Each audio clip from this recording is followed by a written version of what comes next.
Hello, my dear students. How are you all? I hope that you are happy, healthy, and fantastic. You are welcome to Symbolic Education. Symbolic Education में आपका स्वागत है. Dear students, आज की इस class में हम आपके 12th क्लास की इंग्लिश बुक विस्टास के चैप्टर नंबर 2 को स्टडी करने वाले हैं, जिसका नाम है the tiger King. Dear students, आज की जो स्टोरी है बहुत ही मज़ेदार स्टोरी है. इसमें एक महाराज की कहानी है जो कि टाइगर के पीछे ऐसा पड़ता है कि मानो वो अपने जीवन से भयभीत हो. उसका जो जीवन है, अपने जीवन को बचाने के लिए वो टाइगर के पीछे पड़ा रहता है और एक एक करके उनको मारता जाता है, क्योंकि उसको कुछ ऐसा पता चलता है टाइगर के विषय में कि उसका जीवन खतरे में पड़ जाता है. अब उसका जीवन खतरे में क्यों पड़ता है, वो क्या करता है अपने इस खतरे से बाहर निकलने के लिए, यही सब इस कहानी में बताया गया है. तो ये बहुत ही मज़ेदार चैप्टर है. तो आइए शुरू करते हैं.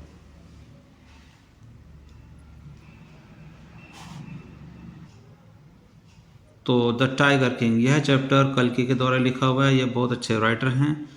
तो इस चैप्टर को शुरू करने से पहले यहाँ पर आपके लिए कुछ बातें लिखी हुई हैं. तो इसमें लिखा हुआ है बिफोर यू रीड, आपके पढ़ने से पहले. तो इसमें कुछ लिखा हुआ है. तो इसमें लिखा है कि what is the general attitude of human beings towards wild animal, यानी कि मनुष्य का आमतौर पर जंगली जानवरों के प्रति क्या रवैया रहता है, क्या नज़रिया रहता है. तो इसी नज़रिए को ध्यान में रखते हुए पूरी कहानी लिखी हुई है.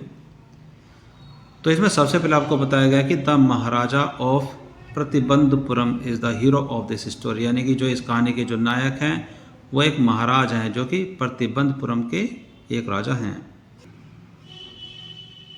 ही में भी आइडेंटिफाइड, जिनको परिचित किया जा सकता है, यानी कि जिनके बारे में ये बात बताई जाती है एज हिज हाइनेस जमींदार जनरल, कि वे बहुत ही बड़े जमींदार जनरल थे.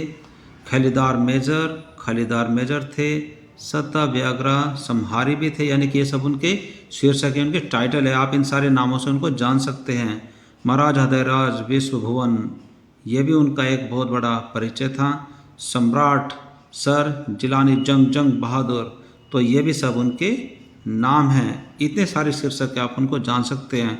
और सिर्फ यही नहीं, MAD, ACTC और CRC के, ये सब उनके पहचान के लिए बहुत सारे नाम हैं. बट लेकिन this name is often shortened to the tiger King, लेकिन जब हम कहते हैं कि द टाइगर किंग, इस नाम के पीछे वो सारे के सारे जितने भी नाम अभी तक आपको लिए गए हैं वो सब छोटे पड़ते हैं.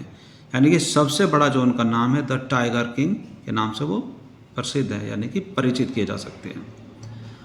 तो इसके पड़ोस में आपके सामने यहाँ पर एक क्वेश्चन भी लिखा हुआ है कि who is the tiger king, कि टाइगर किंग कौन है, and why does he get that name, और उनको यह नाम कैसे मिलता है, यानी कि उनके ऊपर यह नाम कैसे पड़ा.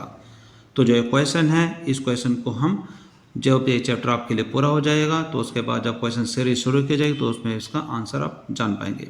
तो आगे देखते हैं इसमें क्या लिखा हुआ है. तो इसमें लिखा हुआ है कि I have come forward to tell you why he came to be known as tiger King. तो मैं सब आपको ये सब बताने के लिए आया हूँ कि क्यों he came to be known as tiger king, कि उनको एक टाइगर किंग के नाम से क्यों जाना लगा था. I have no intention of pretending to advance, कि आगे बढ़ने का बहाना करने का मेरा कोई इरादा नहीं है. Only to end in an strategic withdrawal, कि मैं किसी नीतिबद्ध तरीके से, यानी कि किसी सोचे समझे तरीके से मैं पीछे हट जाऊँ.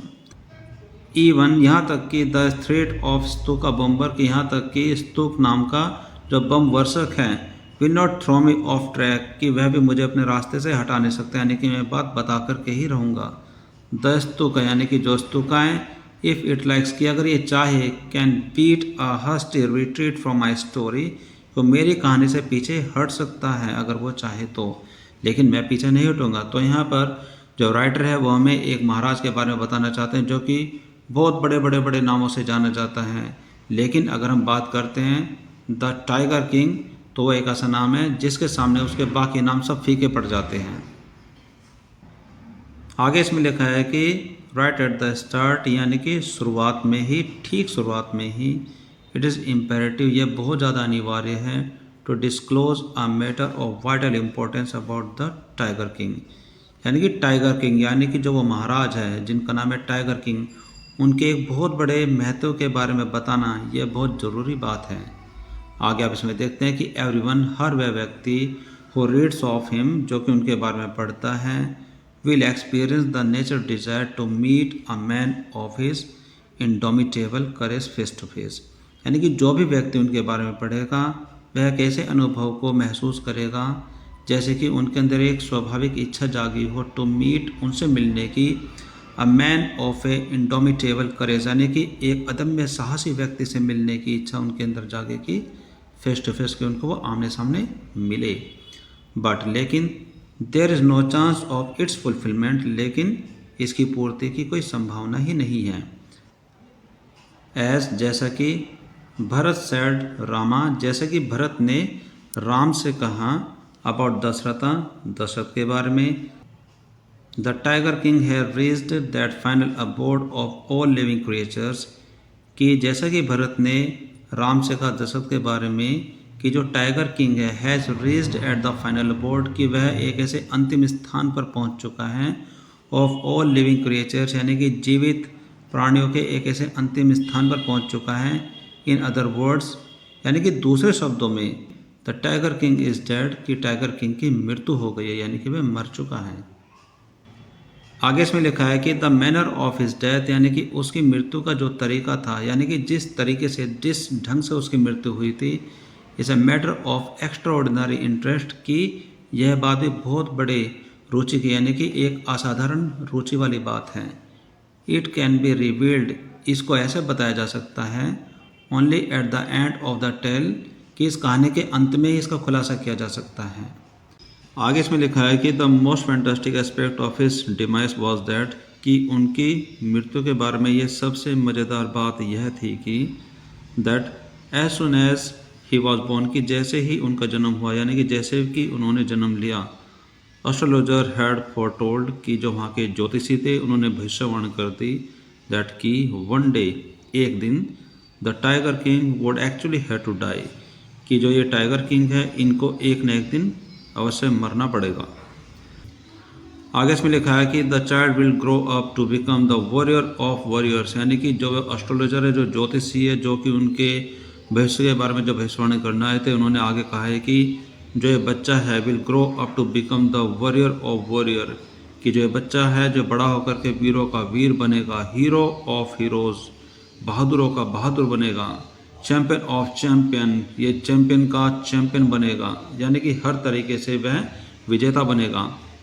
बट लेकिन they bit their lips and swallowed hard, कि आगे कुछ बताने से पहले उन्होंने अपने होठों को काट लिया और बड़ी मुश्किल से अगले शब्दों को निगल लिया। वैन, जब कंपेल्ड, और जब उनको विवश किया गया, यानी कि जब उन पर दबाव डाला गया कि आगे कुछ बताएं, टू कंटिन्यू, यानी कि आगे कुछ बताना जारी रखने के लिए उनको दबाव डाला गया कि आगे आप क्यों रुक गए, आगे कुछ बताते क्यों नहीं। द एस्ट्रोलॉजर्स, जो ज्योतिषी थे, केम आउट विद इट, फिर उन्होंने इस बात को कहा, दिस इज़ अ सीक्रेट, कि यह एक रहस्य की बात है, we should not be revealed at all, जिसके बारे में अभी खुलासा नहीं किया जाना चाहिए। एंड येट, और फिर भी, we are force to speak out, फिर भी हमारे ऊपर दबाव डाला जा रहा है कि हम उसको बोलें। द चाइल्ड, जो बच्चा बोर्न अंडर दिस स्टार, यानी कि जो बच्चा ऐसे घड़ी में जन्म लेता है, ऐसे नक्षत्रों में जन्म लेता है, will one day have to meet its death, एक न एक दिन उसे अपनी मृत्यु का सामना करना ही पड़ेगा। आगे इसमें लिखा है कि एट द वेरी मोमेंट, ठीक उसी क्षण, यानी कि जब ज्योतिषी उसकी मृत्यु के बारे में भविष्यवाणी कर रहे थे, ठीक उसी समय एक बहुत बड़ा चमत्कार हुआ, आ ग्रेट मिरेकल टुक प्लेस। यहाँ पर टुक प्लेस का मतलब होता है हुआ, यानी कि उसी क्षण एक बहुत बड़ा चमत्कार हुआ। An astonishing phrase emerge from the lip of 10 days old Jilani Jung Bahadur, O wise profits, यानी कि ओ ज्योतिषियों, यानी कि जो एक छोटा बच्चा है जिसने अभी जन्म ही लिया था, जिसको अभी सिर्फ 10 दिन ही हुए थे, जिसका नाम जिलानी जंग बहादुर रखा गया था, उसके मुंह से हैरान कर देने वाले कुछ शब्द बाहर आए। ओ वाइज प्रॉफिट्स, अरे बुद्धिमान भविष्यकर्ताओं। आगे इसमें लिखा है कि एवरीवन इज टू ट्रांसफिक्स्ड इन स्टूपिफैक्शन, कि यही बात सुनकर के अचानक सभी वहाँ पर सन्न खड़े रह गए मूर्खता में, यानी कि किसी को कुछ समझ में नहीं आया कि ये आवाज़ कहाँ से आई। अपनी अपनी मूर्खता में सभी वहाँ पर सन्न खड़े रह गए, वे बिल्कुल नहीं हिले। दे लुक्ड वार्डली at each other and blinked, उन्होंने नज़र घुमाते हुए एक दूसरे की तरफ देखा और पलक झपकाई। जब वे बड़े हैरानी से एक दूसरे की तरफ देख रहे थे तो फिर से वो आवाज़ आई, O wise prophets it was I who spoke, कि अरे बड़े बुद्धिमानों, यह मैं था जो कि बोला। This time there was no ground for doubt कि जैसे वो दोबारा आवाज आई, इस बार शक की कोई गुंजाइश नहीं थी, शक का कोई आधार नहीं था। इट वॉज द इन्फेंट कि जो बोल रहा था वह वो शिशु था, बोर्न जस्ट 10 days ago जो कि 10 दिन पहले ही जन्मा था, who had initiated the words so clearly कि जिसने ये जो शब्द थे कि अरे महान ज्योतिषी करता हो, वो महान बुद्धिमानो, जिस तरीके की जो बात उसने थी वो पूरे स्पष्ट शब्दों में जो की थी, वो सिर्फ 10 दिन पहले जन्मा हुआ वो बच्चा था। आगे इसमें लिखा है कि the chief astrologer took off his spectacles and gazed intently at the baby कि जो मुख्य ज्योतिषीकार थे उन्होंने अपना चश्मा उतारा and gazed intently at the baby और उस न्यूबॉर्न बेबी पर अपनी नज़रें गड़ा दी। All those who are born will one day have to die. फिर वो बच्चा बोलता है कि वे सभी लोग जो जन्म लेते हैं will one day have to die कि उन्हें एक दिन मरना ही पड़ेगा। We don't need your prediction to know that कि इस बात को जानने में हमें आपकी कोई भविष्यवाणी की ज़रूरत नहीं है। There would be some sense कि कुछ बात बनती इन इट कि इस बारे में कोई बात बनती इफ़ यू कुड टेल कि अगर आप हमें ये बता सकते the manner of that death कि जो वो तरीका है जिस तरह से वो मृत्यु होगी, कि अगर आप हमें वो तरीका बता सकते तो कुछ बात बनती, उसका कुछ अर्थ होता। द रॉयल इन्फेंट की जो शाही बच्चा था यानी कि जो शाही शिशु था जिसने राजा के घर में जन्म लिया, अटर्ड दीज वर्ड्स उसके मुख से इस तरीके के जो वर्ड्स निकले in his little squeaky voice कि उसमें जो बिल्कुल बच्चे जैसी जो आवाज़ थी, जो कि चैं चूँ ची ची जो इस तरीके से जो बच्चे करते हैं, उस आवाज़ में जो शब्द निकले बड़े स्पष्ट थे। तो वह कहता है कि हमें आपकी इस भविष्यवाणी जानने में कोई इंटरेस्ट नहीं, इसका कोई मतलब नहीं है कि जिसने जन्म लिया है उसे एक दिन मरना ही पड़ेगा। कि बात तो ये बनती कि अगर आप ये बता सकते कि वह जो मृत्यु आएगी उसका तरीका क्या रहेगा, वो कैसे मरेगा, तो बात बनती। आगे इसमें लिखा है कि the chief astrologer placed his finger on his nose कि मुख्य ज्योतिषी ने अपनी उंगली को अपनी नाक पर रख लिया और वो बड़े हैरान हुए। इन वंडर बड़ी हैरानी में उन्होंने अपनी उंगली को अपनी नाक पर रख लिया। A baby barely 10 years old open it's lips in speech. वो बड़े हैरान थे कि एक ऐसा बच्चा जो कि सिर्फ 10 दिन का ही है वह अपने होठों को खोलता है एक स्पष्ट बात बोलने के लिए। नॉट ओनली दैट, और वो सिर्फ वह बोलता ही नहीं है, it also raise intelligent questions, और वो बहुत अच्छे क्वेश्चन भी पूछ रहा है जो कि बड़ी बुद्धिमत्ता से भरे हुए हैं। इनक्रेडिबल अविश्वसनीय हैं। Rather like the bulletin issued by the war office कि ऐसा लग रहा है कि जैसे किसी युद्ध कक्ष से कोई समाचार बाहर आ रहा हो, दैन फैक्ट्स बिना किसी तथ्य को बताए हुए सिर्फ एक समाचार बाहर आ रहा हो। आगे इसमें लिखा है कि the chief astrologer took his finger of his nose. फिर उसके बाद उस मुख्य ज्योतिषी ने उस उंगली को अपनी नाक से हटाया। And fixed his eyes open a little Prince, और उसने अपनी निगाहें गड़ा दी ओपन द लिटिल प्रिंस, उस नए जन्मे युवराज के ऊपर अपनी निगाहों को गड़ा देने के बाद उसको बड़े ध्यान से देखने लगे। आगे इसमें लिखा है कि the prince was born in hour of the bull कि जो प्रिंस है उसका जो जन्म है वो वृश्चिक काल में हुआ था, यानी कि जो वृश्चिक एक प्रकार का जो बुल होता है उस काल में उसका जन्म हुआ। The bull and the tiger are enemies, और जो बुल होता है यानी कि जो बैल होता है और जो टाइगर होता है यानी कि जो बाघ होता है वो आपस में दुश्मन होते हैं।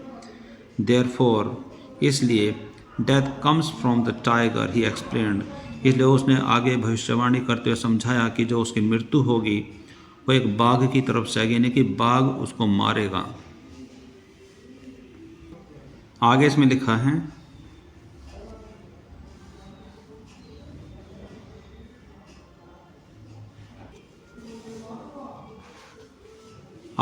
है कि इस बात को सुनने के बाद में यू में थिंक, यानी कि आप इस चीज़ का अंदाज़ा लगा ही सकते हैं ना, ऐसा सोच सकते हैं कि द क्राउन प्रिंस यानी कि जो युवराज है जंग बहादुर, जिसका नाम जंग बहादुर रखा हुआ है, जो कि द टाइगर किंग कहलाया, वाज थ्रोन इनटू क्वैक कि इस बात को सुनकर के वो थर थर से थर्रा उठा होगा, यानी कि कांप चुका होगा। When he heard the word tiger कि जब उसने बाघ का शब्द सुना होगा। That was exactly what did not happen, लेकिन ऐसा कुछ भी नहीं हुआ, यानी कि ऐसी बात कुछ भी नहीं थी। As soon as he heard it pronounced, यानी कि जैसे कि उसने बाघ का शब्द बोला जाना सुना, the crown Prince gave a deep growl, कि जो छोटा बच्चा था यानी कि जो युवराज था उसने बहुत ही गहरी सांस ली, वो घुर्राया। Terrifying words emerge from his lips, और उसके छोटे छोटे होठों से डरा देने वाले शब्द फिर से बाहर निकले। उसने कहा, लेट द टाइगर बिवेयर, कि बाघो सावधान हो जाओ। This account is only a rumour in Pratibandhapuram, यानी जो ये बात है, this account is only a rumour, यानी कि जो बात हम अभी इस राजा के बारे में सुन रहे हैं कि बच्चे के रूप में उसने जो बाघ है उनको धमकाते हुए कहा कि बाघो सावधान हो जाओ। और जिस तरीके से ज्योतिषी ने उसके बारे में ये भविष्यवाणी की थी कि बाघ से इसको खतरा होगा, बाघ ही इसकी मृत्यु का कारण बनेगा। तो जैसे ही बाघ का शब्द उसने सुना तो उसने कहा कि बाघो सावधान होता है। तो इसमें आगे लिखा है कि this account is only a rumour, यानी कि यह सिर्फ एक बात है जो कि फैली हुई है, यह एक रूमर है, यानी कि यह एक ऐसी अफवाह है जो कि पूरे प्रतिबंधपुरम में फैली हुई है। बट लेकिन विद हिंडसाइट वी मे कंक्लूड, लेकिन अंत में ही हम इस बात के निष्कर्ष तक पहुंच सकते हैं, यानी कि ऐसी बात जब घटित होगी तो ही हम इस निष्कर्ष तक पहुंच सकते हैं कि it was based on some truth, कि जो ये बात है ये किसी सत्य पर आधारित थी।